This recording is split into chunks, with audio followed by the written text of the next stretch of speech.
বন্ধুরা, আজকে আমি আমার বাস্তব জীবন থেকে নেওয়া একটা অভিজ্ঞতার কথা আপনাদের কাছে শেয়ার করতে যাচ্ছি। আশা করছি পুরোটাই শুনবেন, উপকৃত হবেন ইনশাল্লাহ।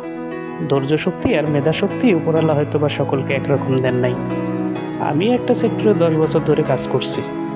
বলতে পারেন প্রতিনিয়ত প্রায় আমার একই কাজ করতে হয়। তবে মজার বিষয়টা হচ্ছে এখনো আমি আমার কাজে মাঝে মধ্যে ভুল করে বসি।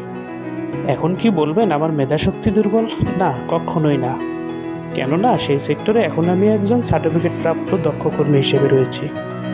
এখন বলবেন এখান থেকে শিক্ষণীয় বিষয়টা কি? হ্যাঁ, এখান থেকে আমি একটা শিক্ষা নিয়েছি। সেটা হচ্ছে মানুষ ভুলের ঊর্ধ্বে না। আর দ্বিতীয় শিক্ষাটি হচ্ছে ধৈর্য। একবার ভেবে দেখুন তো, এখন আমি 10 বছরের অভিজ্ঞপ্রাপ্ত একজন কর্মী হয়েও আমার কাজে মাঝে মধ্যে ভুল করে বসি। তাহলে 10 বছর আগে আমার অবস্থাটা কি ছিল? হ্যাঁ, নিশ্চয়ই অনুমান করতে পেরেছেন। ভুল করতাম, প্রচুর ভুল করতাম, শত শত ভুল করতাম। তবে সেই ভুল থেকে শিক্ষা নিয়েছি।